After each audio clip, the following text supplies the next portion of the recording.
I want to travel back with you through time to roughly 150 years ago.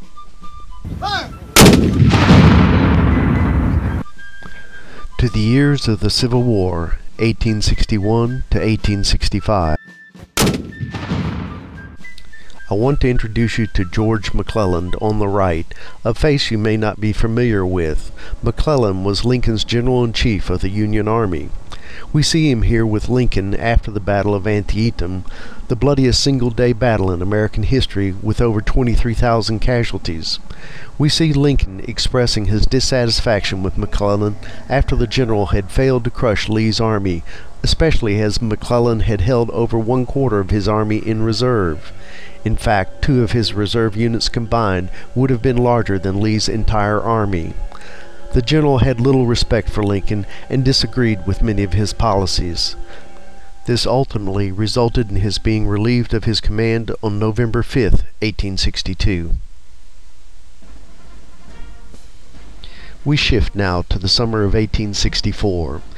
It's a presidential election year, and the battle for who will be elected the next president to serve in our nation's still incomplete Capitol building is now also underway.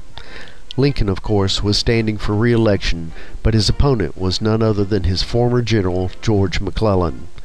Both want to stand on the podium at the Capitol steps for the next inauguration, but the two had widely differing opinions on the direction our country should take. Lincoln still believed in maintaining the Union. McClellan proposed to sue for peace, end the killing war, and even suggested that the South should be allowed to secede from the Union.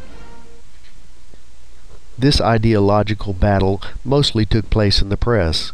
After 3 years of war, untold amounts of money spent, and tens of thousands of lives lost on both sides, the public had grown weary of a war that had dragged on much longer than either side had expected. The press and public opinion polls were leaning heavily towards McClellan. Meanwhile, on the real battlefield, Lincoln had sent this man, who we all know well, to conquer Georgia.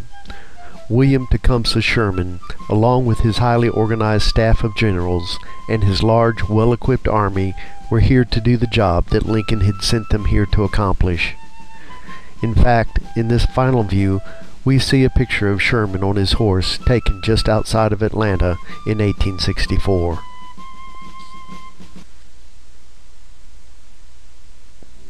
Let's take a look at a consolidated military map compiled in 1874 by the federal government, which was published in an atlas issued along with the official records of the war.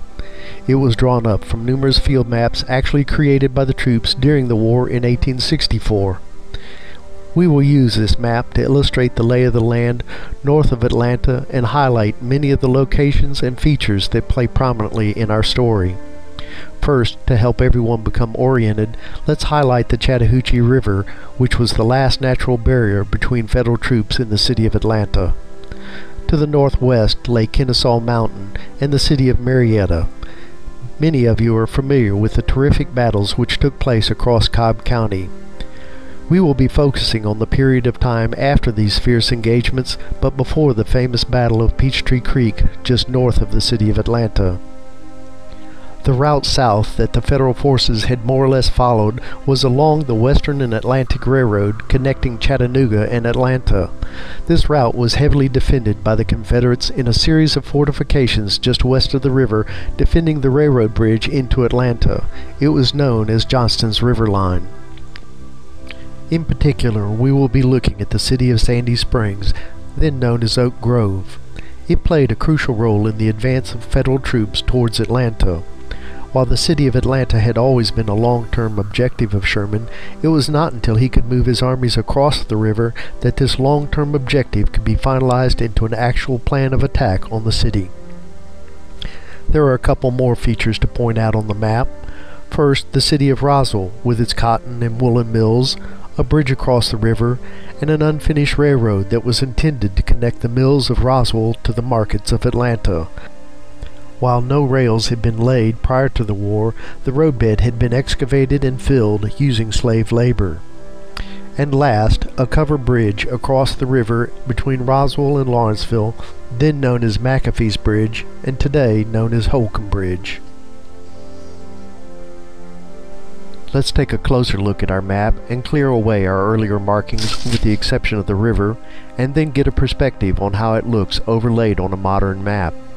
As we can see, the map depicts a portion of the northwest of the Atlanta metropolitan area.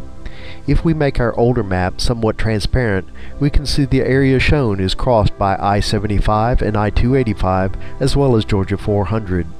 Now that we have a reference of how this early map compares with a modern version, let's return to the earlier map and take a look at the nature and composition of what would become the city of Sandy Springs.